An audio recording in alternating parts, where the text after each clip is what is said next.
Hello, my awesome accounting students. Welcome to Chapter 13. I believe that this chapter can be one of the most important chapters that we will study all semester long.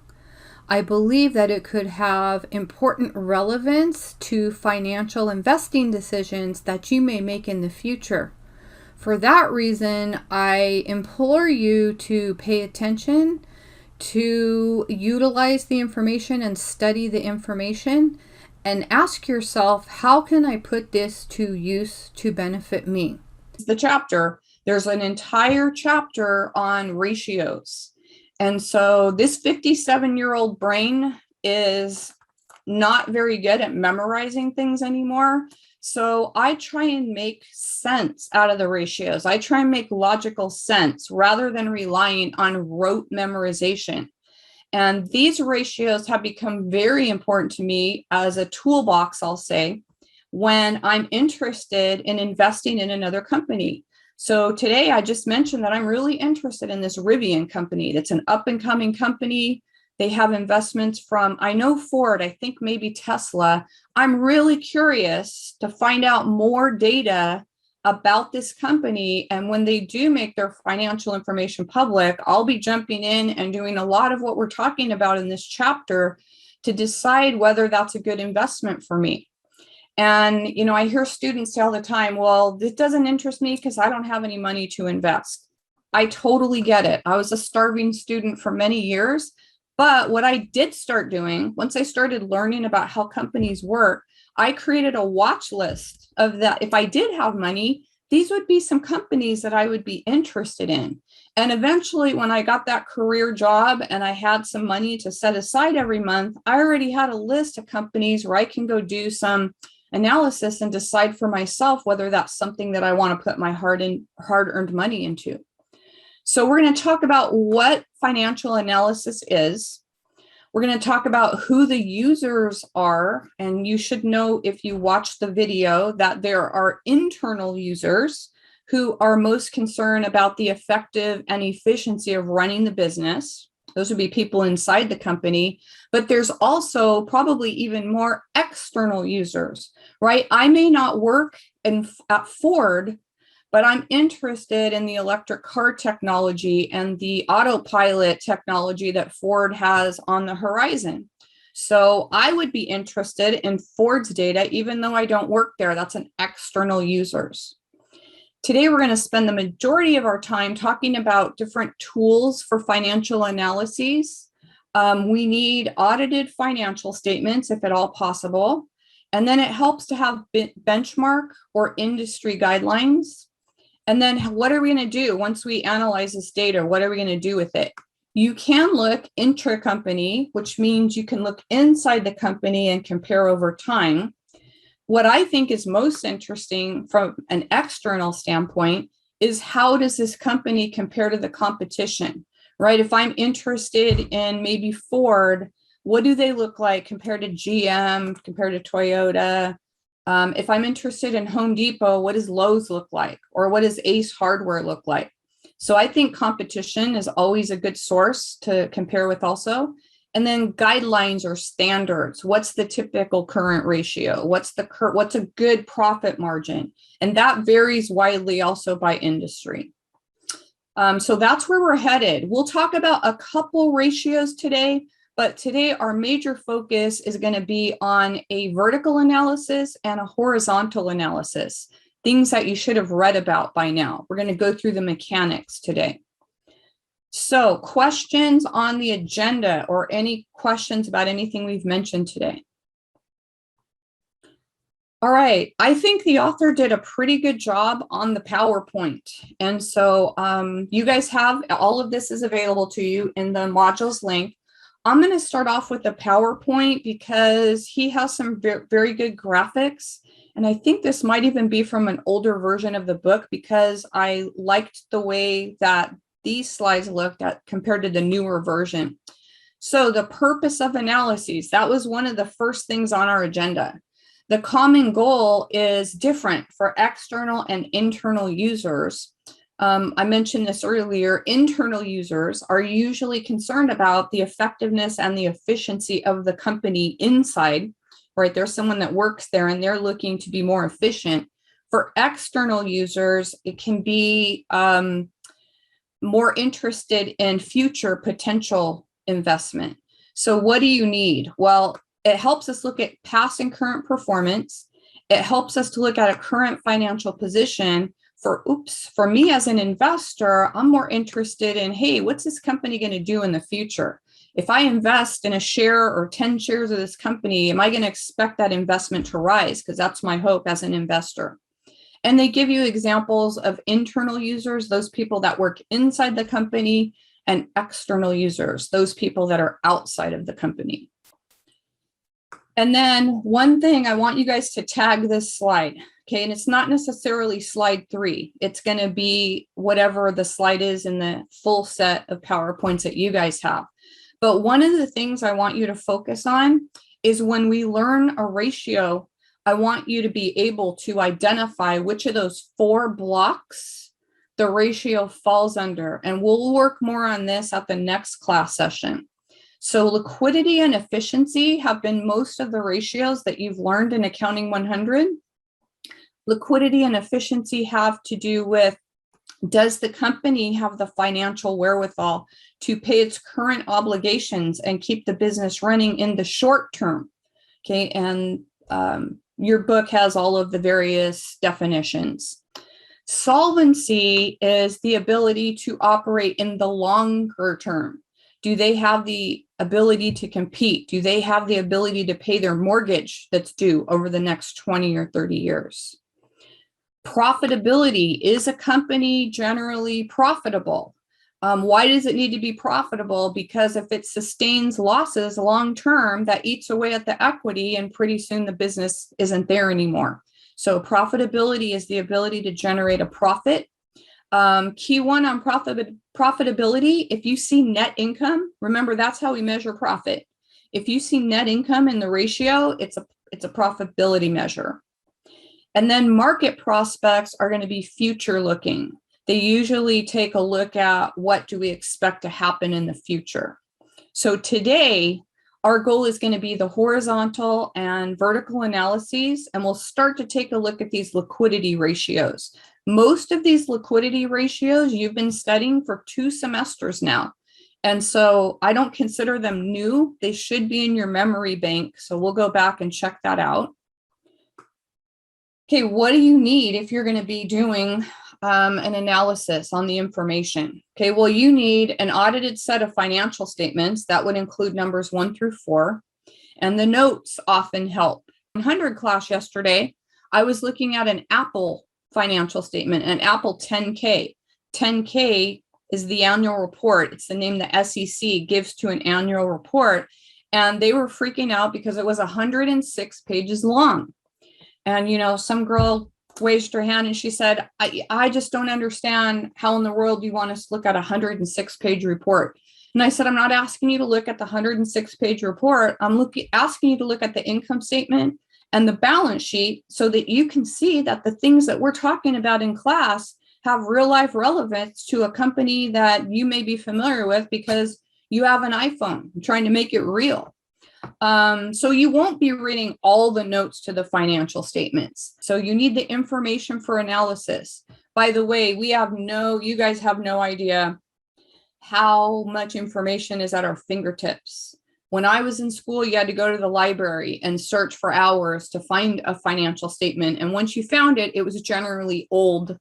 Now you and I have this internet where at the touch of a button, we can not only go pull up Apple's financial statement like this, we could go pull up any of their competitors and have them side by side within a matter of minutes. So we have lots of information at our fingertips.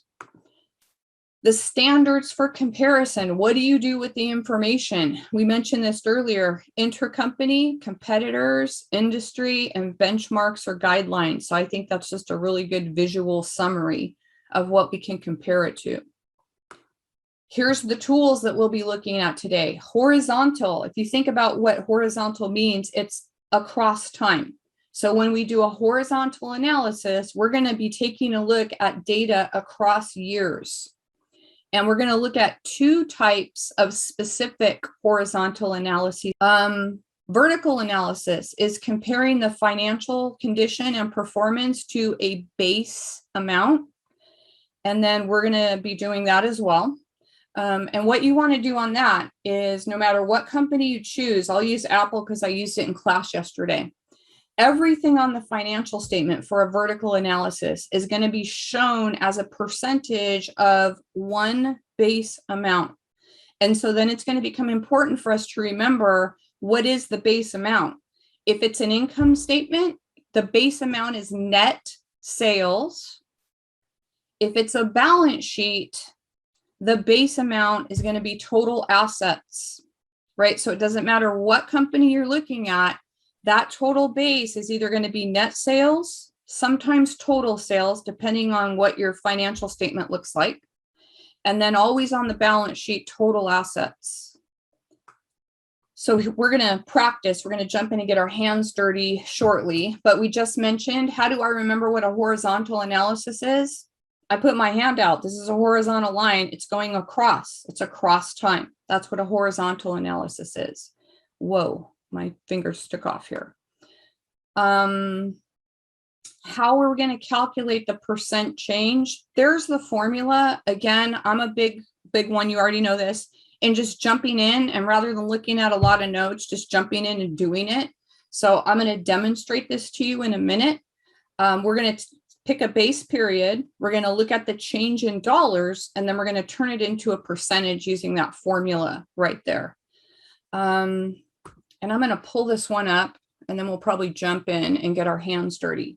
So on this example that's in the PowerPoint, oh, this is for Apple. I didn't realize that these were for Apple. These are in millions. That means you would add 6 zeros to these, right? That means Apple has 20 billion in cash. That's what that means. So if you were asked to calculate a horizontal analysis, we're going to jump in and do this in a second. Here's what you do. You take the current year minus the prior year. So you're looking at 2 years. The current is the most recent. The prior would be last year. You subtract the two. And the way they got that minus 195 is by doing that on your calculator. We're going to do that shortly. Most people can do that. Most people can calculate that dollar change without a problem. That percentage change gives people some problems. I even watched a statistician make a mistake on the voting recap the other day. But the way you calculate that percentage change is the dollar change divided by the old year. So the way they came up with that minus 1% is they took 195 and they divided by the old year. So if you do that on your calculator, you'll get about 1%.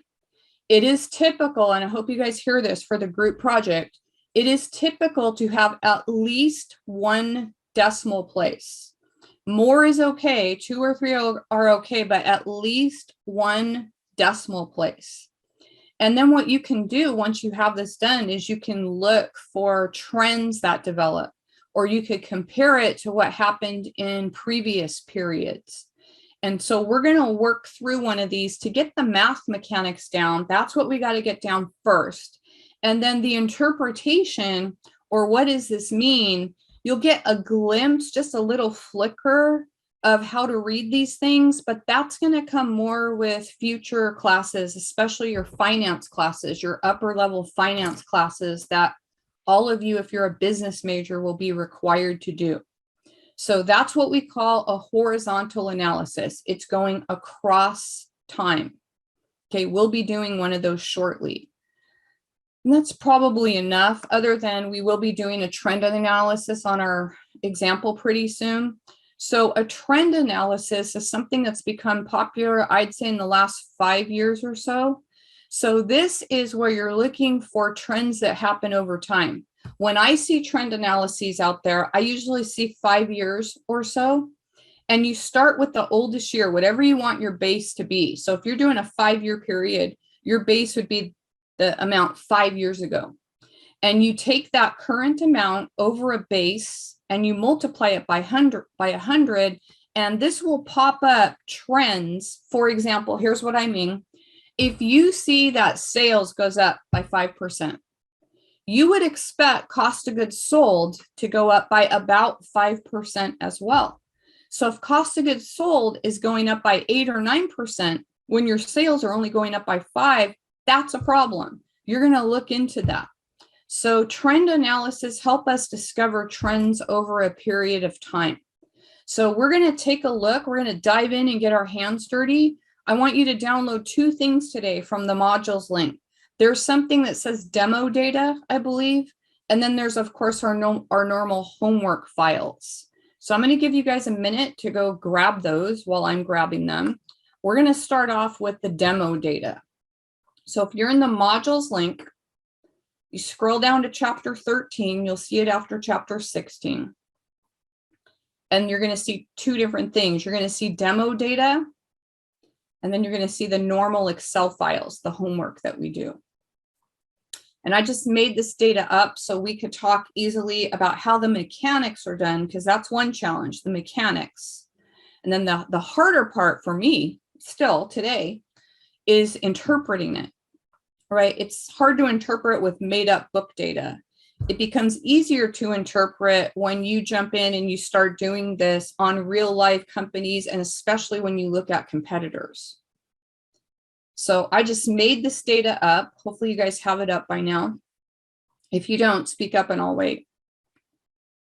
So we have an income statement here, and we probably have a balance sheet, maybe not. I just decided to demonstrate this on the income statement.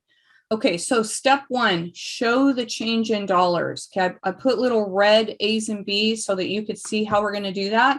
I want everybody to check this out in Excel, because you can literally do one formula and drag it all the way down and have the computer not make the same math mistakes that you and I would probably make if we did it line item by line item.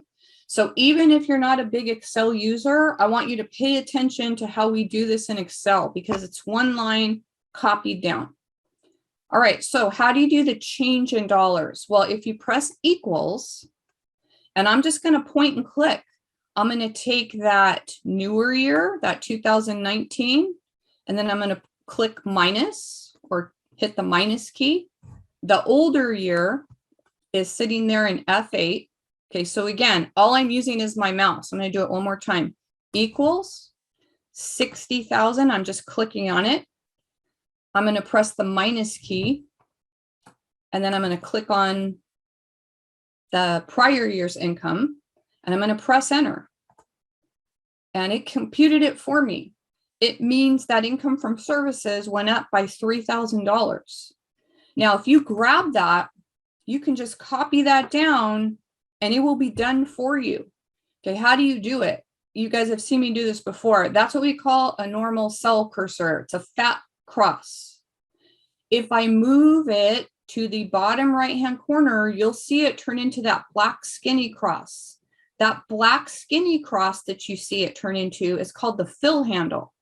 When you see that skinny cross, click your left mouse button and hold it down and just drag that formula down to the very end, to net income. And in one step, you have all the calculations that you need computed for you. Now, we wouldn't want dollar signs on all of those, so we could remove the dollar signs, but I won't worry about that right now. What we just did is we mechanically calculated the change in dollars for each line item. Okay, any questions on how we came up with the change in dollars? All right, then let's do it as a percentage. This is the one that people forget. I'm going to expand this little formula to put a C in here. This percentage change is equal to the C divided by the old year. Okay, it's the change in dollars that we just computed divided by the old year. So I'm going to put B here, and I'm going to put that in red so that when you get home and you look at your notes, you're not wondering how we got that. Now, if you've tuned me out, tune me back. I'm going to do this in Excel one time, and I'm just going to be able to drag it down.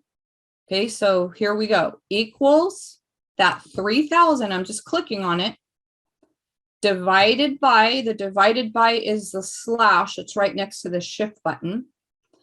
The old year, 57,000. Press enter. It's going to compute it for you. What it's telling you there is that income from services went up by 5.3%.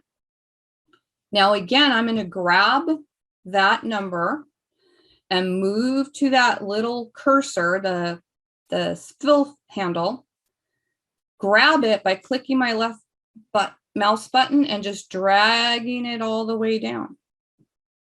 And I'll get rid of the zeros because they don't belong there.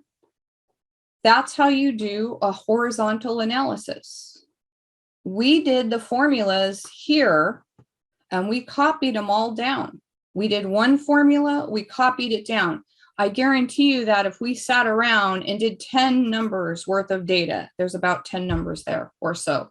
Most likely, well, definitely, I'd probably make a transposition error. Most likely, many of us would make an error because it's a lot of numbers to sort through. Excel makes it very easy to do. The interpretation's a little bit more difficult with made up numbers like this, but here's something that I see. Okay, when I look at total revenues and I see that total revenues went down by 1%, I'm thinking, okay, if my revenues went down, probably my net income is going to go down too. But when I go look at this last line, I see that net income actually went up by 60%. How could that be? Well, they went through cost cutting measure. It looks like there's lots of decreases to their expenses. Their rent went down. In fact, if somebody were to say, what's the most significant change dollar-wise on the expenses, you would say the most significant change dollar-wise is 6,000, right? But if somebody said, what's the most significant change percentage-wise, you would look over here and you would see, oh, wages. Wages went down by 28%, right? How did that happen? Why did it happen? That's a good thing from the company's perspective, probably not so good from a human perspective. But that's a horizontal analysis. You're looking at changes over time. You're looking at it in a dollar perspective and also from a percentage standpoint. On a horizontal analysis, the total lines are identical here for the change in dollars. In other words, see these total lines here? They are kind of hard to see. They're here. I'm writing here, here, and here. Those same lines work on the dollars. So we have something in Excel called this format painter that will copy the format over. So I'm going to click that format painter, and just to show you that the signs, the total lines work in the dollars column, they won't work on the percentages. In other words, you can see that this minus this doesn't equal that. So horizontal analysis, the percentage changes don't put equal signs in there or total signs in there. The math mechanics don't work that way. So what are we doing? We're looking at financial statement analysis. One of the tools you can do to discover trends, to ask questions of management. If you're auditing them, you can do a horizontal analysis.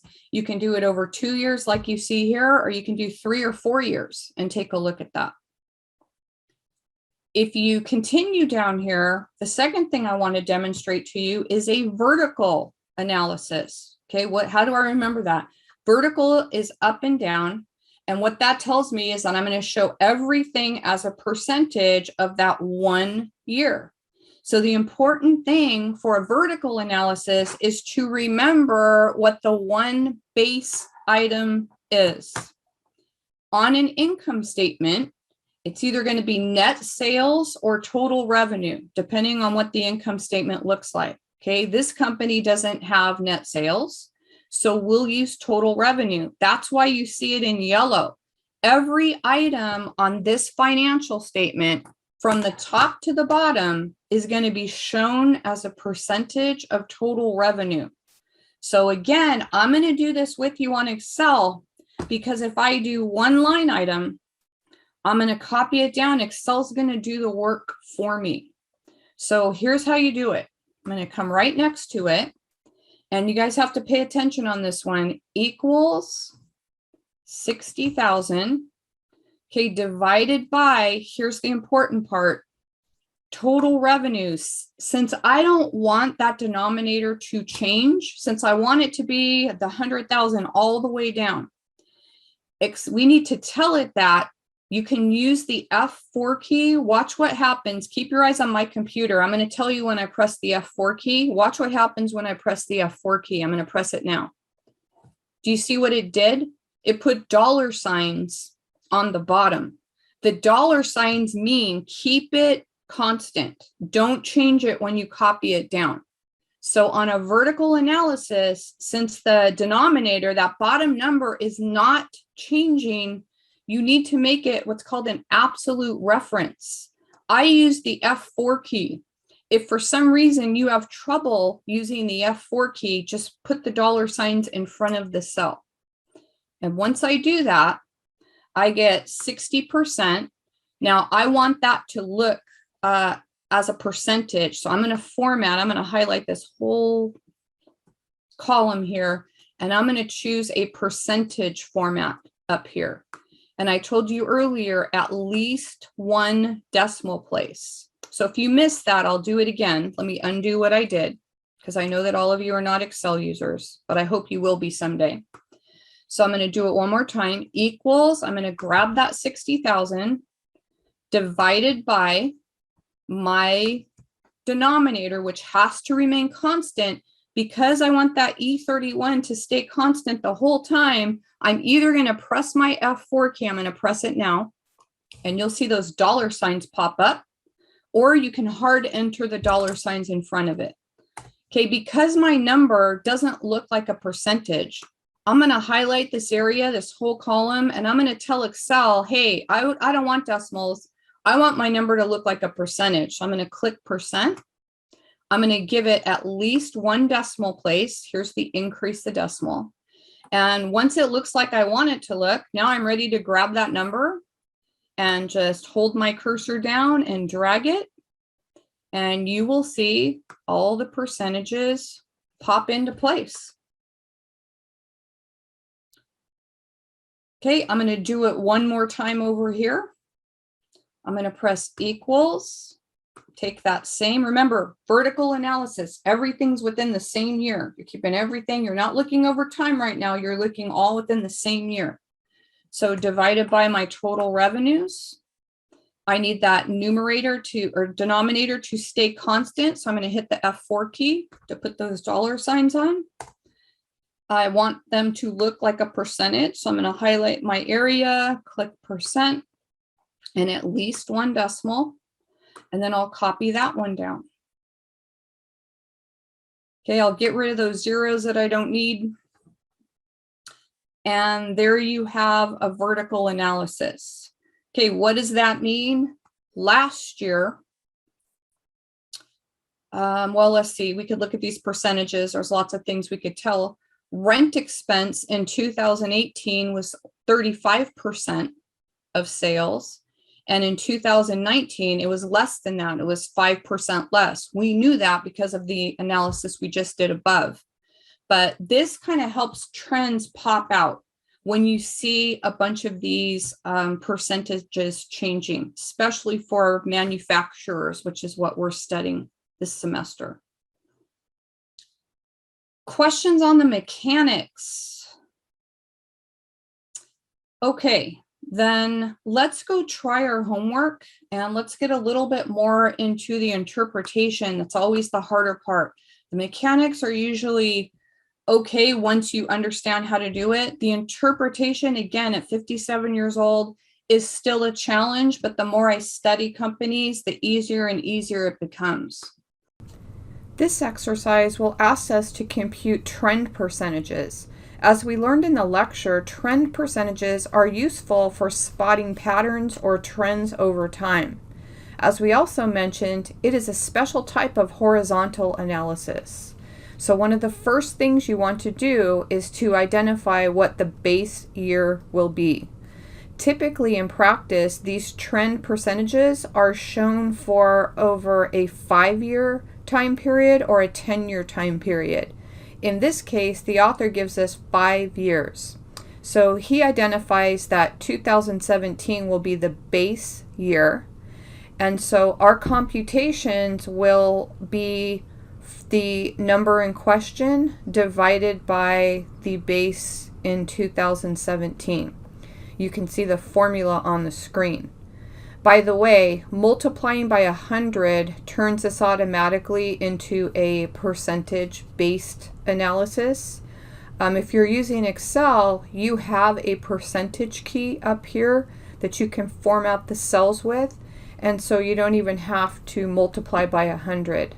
On an exam, if you're pushed for time, all you do instead of multiplying by 100 is move that decimal place 2 to the left to turn it into a percentage.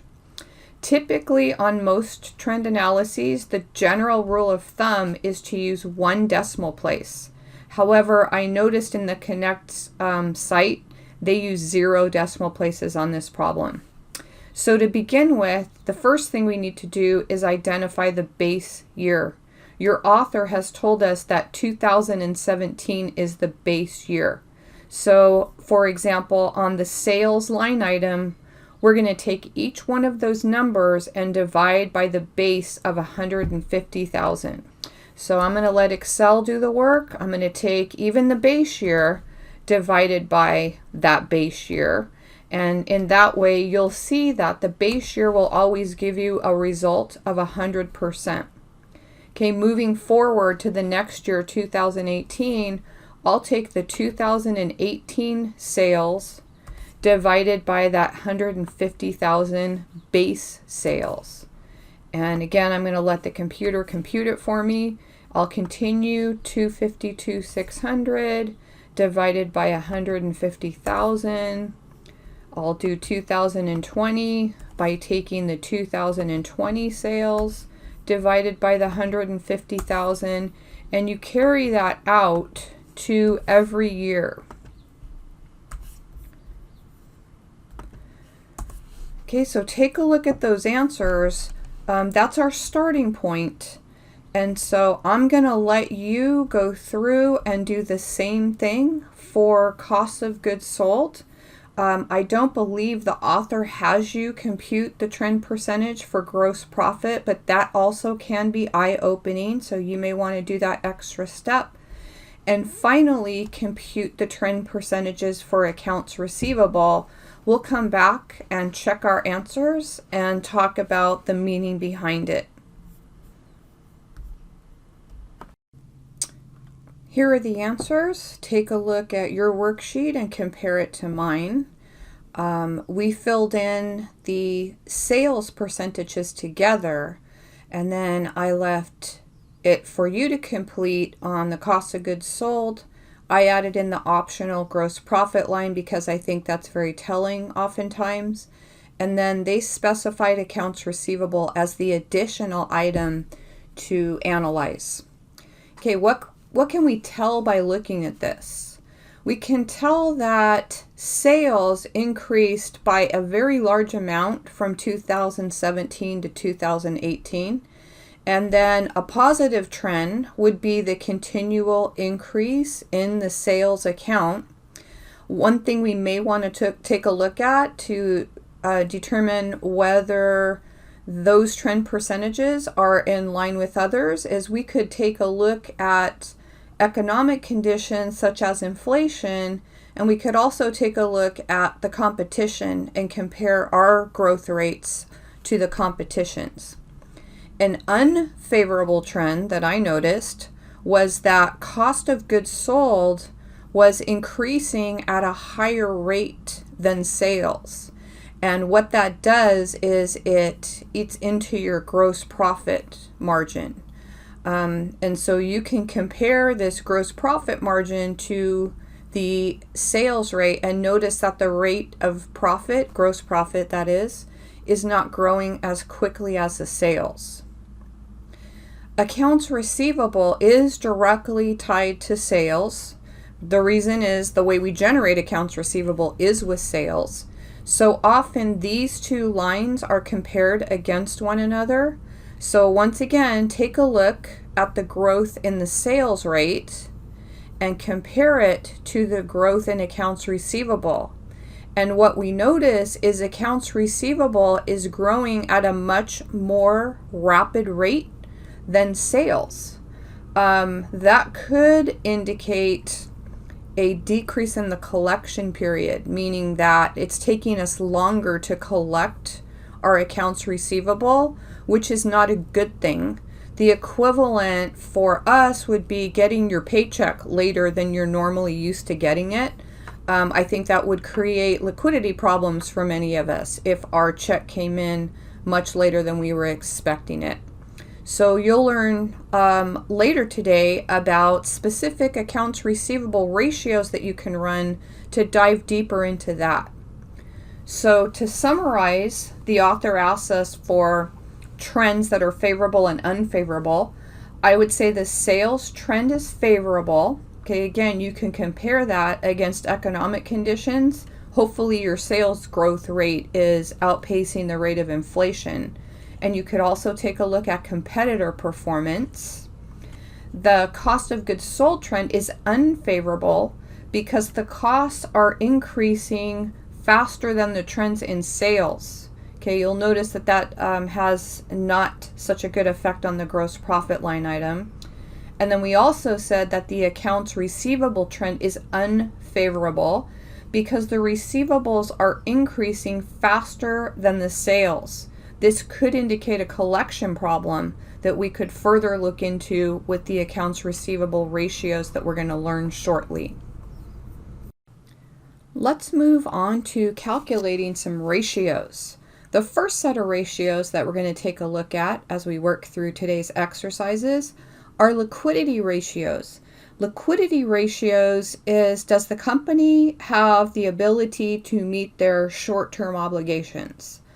Of great interest in liquidity ratios would go to creditors. Creditors are often concerned that if they extend credit to a company, will they have the financial wherewithal to pay back their debts in a current manner? So the current ratio is not new. You learned about it in Accounting 100. And so on your handout or on your Excel file, I've listed a format that I encourage you to use as you study for the exam. I would list the type of liquidity, or the type of ratio it is at the top, because many of the questions on your test are going to ask you which one of the 4 building blocks the ratio falls under. So I would learn to correlate the ratio with the building block in which it falls under. Then I would list the formula in words. I would list it each and every time you do a problem. That's how you're going to get it to stick in your head. Then I would compute the formula in dollars, showing every calculation, and then I would compute the results. And the hard part of ratios is interpretation. What exactly does the result mean? So take a look at these ratios. We'll discuss them, and then we will work on computing them and talking about the results. So again, the current ratio is one of the most used ratios when someone is seeking credit.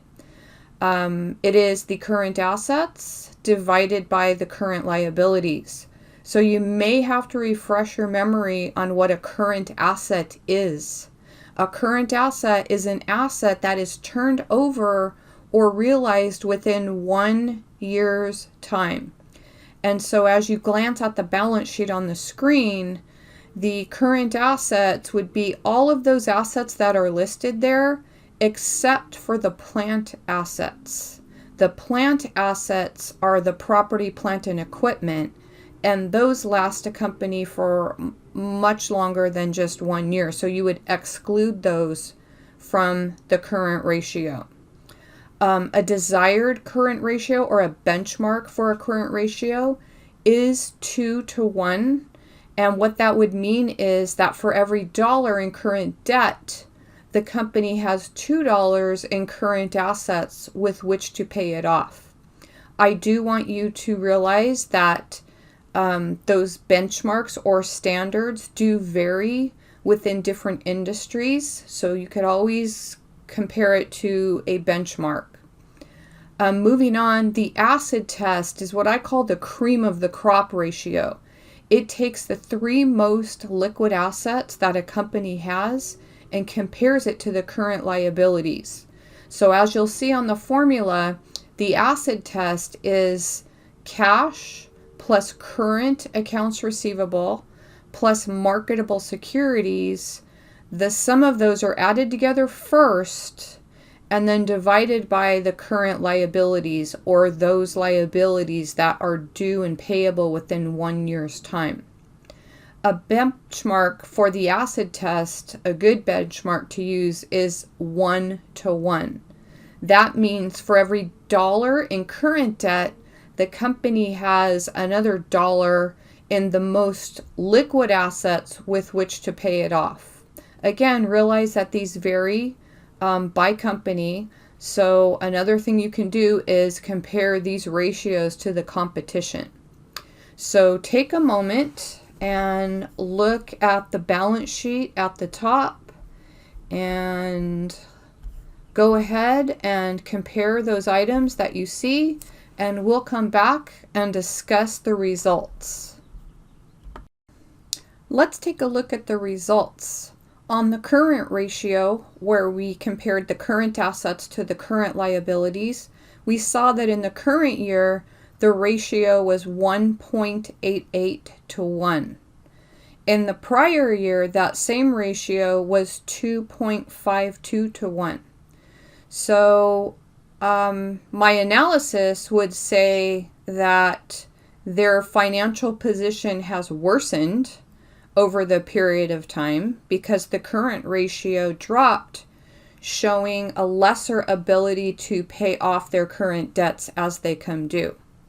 I would also compare that to the benchmark of 2.0 and mention that in the current year, they may not be looked on as favorably with the current creditors.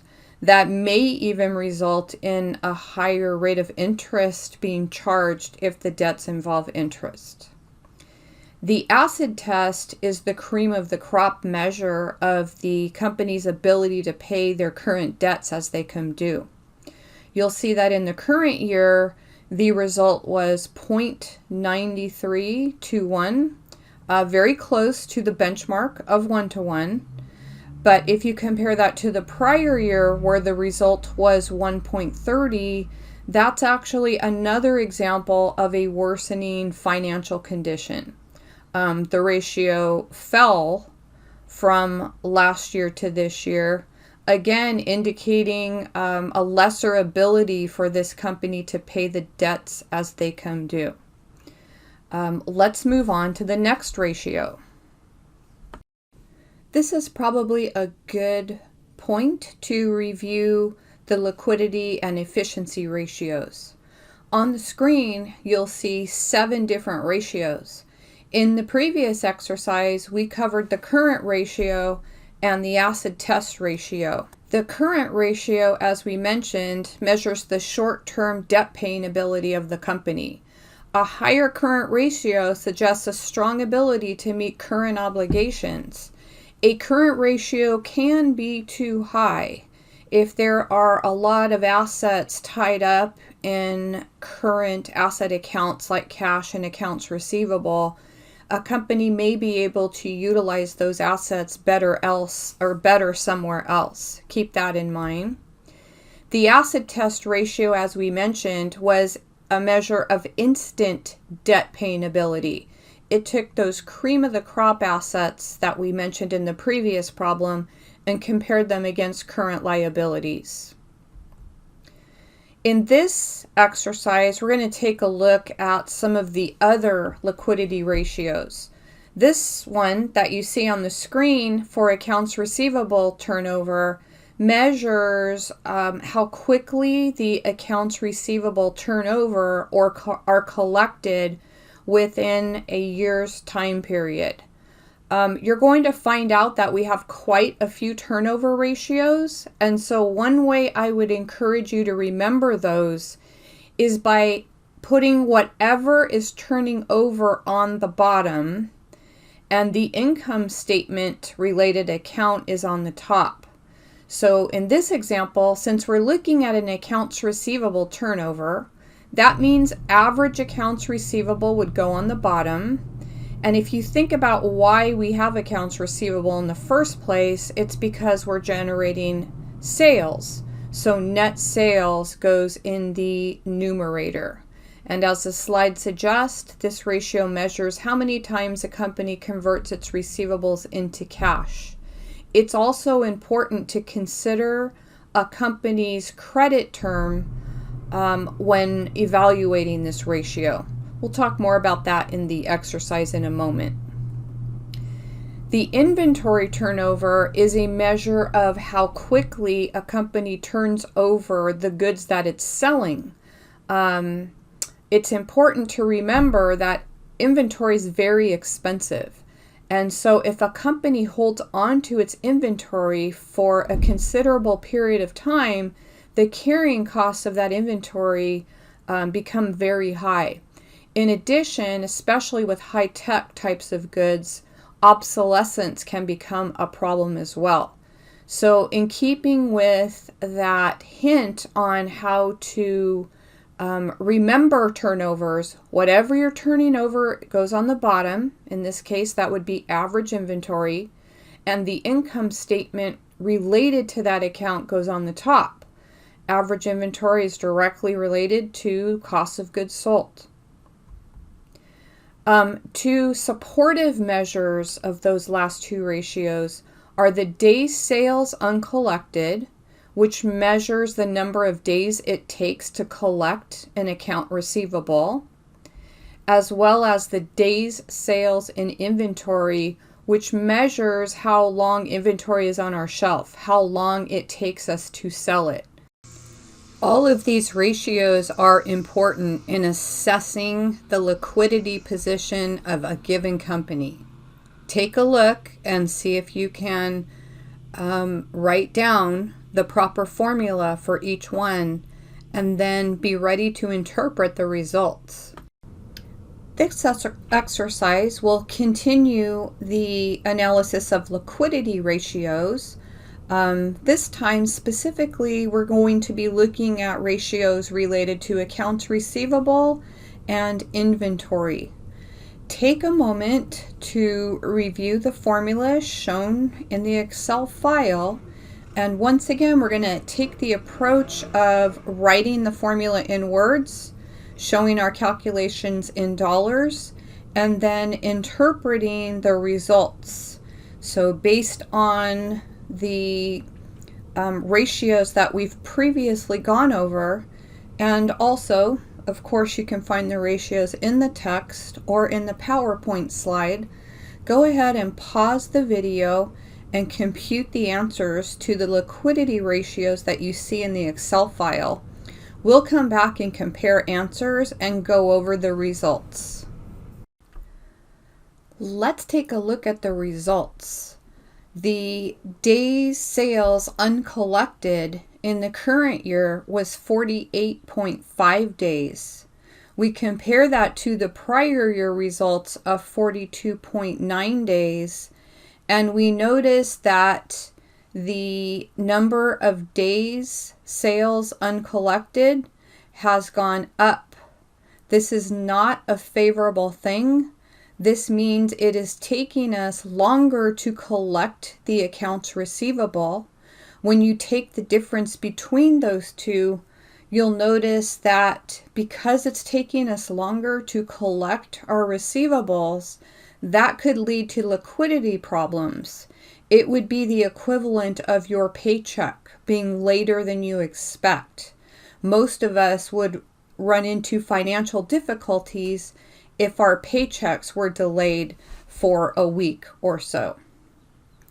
Related to this, in the second computation in the accounts receivable turnover, is how many times we turned over our receivables in a given year. Once again, you'll see that the trend that was 8.9 times per year when compared to the 9.4 times per year in the previous year once again shows that our receivables are not turning over as often as they have in the past. This would also be compared to the collection period. In fact, if you look at numbers 1 and 2, they are related. So for example, if a company offers 30-day terms on their accounts receivable, they hope to collect it within 30 days. If that were the given collection period, you would notice that in the current year, for example, that's 18 days past the 30-day terms. So again, an analogy would be, think of what would happen to your liquidity position at home if your paycheck was delayed by 18 days. Most of us would have trouble paying our other bills. So I would encourage you to think about those first two accounts receivable related ratios in terms of your own personal financial situation and what that would mean for you. The last two ratios are related to inventory, and they go hand in hand. The inventory turnover is the cost of goods sold divided by the average inventory. By the way, all these averages take the last 2 years, add up the balances, and divide by 2. There's lots of ways to calculate averages. Your author uses what I call a quick and dirty approach. So when the inventory turnover is computed, we see that in the current year, the answer was 4.2 times per year. When that's compared to the previous year, we see a result of 5.1.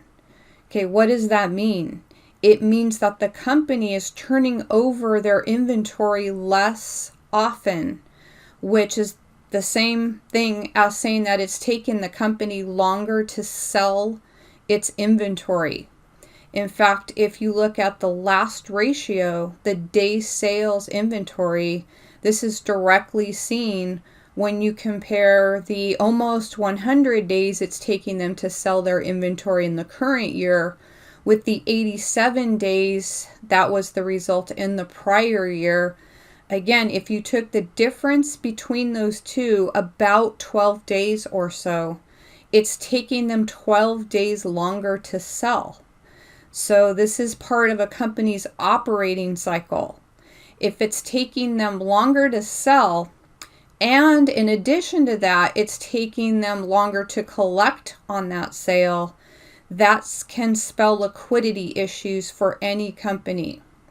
So take a look at those. Make sure you're able to mechanically calculate them. Make sure you know what category the series of ratios belongs to. And then take a few minutes and think about those results, as the interpretation process is generally one of the harder things for students. Because I believe that this chapter has great relevance for your future investing lives, please take the time to go back and possibly even listen to this lecture more than once. To make it real, consider looking up the financial statements of two competing companies that may be of special interest to you. The best practice for this would be for you to go in and calculate some of the liquidity ratios that we've learned about today.